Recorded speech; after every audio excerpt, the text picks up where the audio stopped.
Hello' everyone, আজি আহিলোঁ এখন বিশেষ বিয়া খাবলৈ। বিয়াখন এনেকুৱা এখন বিয়া, দক্ষিণ কামৰূপ তথা বামুণীগাঁও জামবাৰীত হোৱা এই বিয়াখন হ'ল জিতু দাৰ। বিয়াখন বিয়া বুলি ক'ব ভয়ে লাগি যায়, মোৰতো সোমাই ভয় লাগিছে।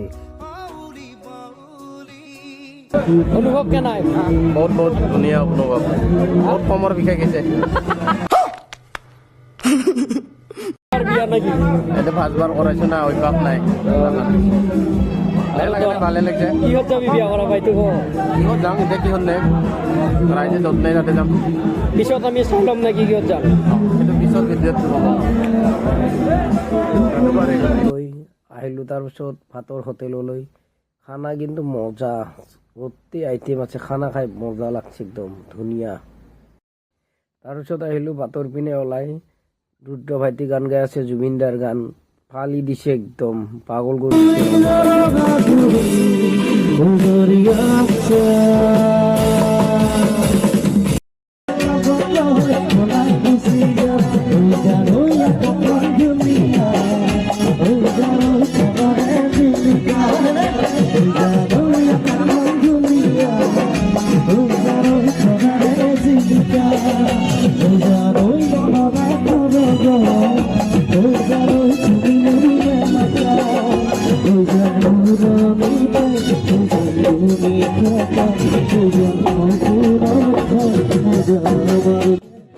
ৰামচন্দ্ৰ আহিছে অযোধ্যাৰ নগৰ, জনক নন্দিনী ও মন্তগৰ।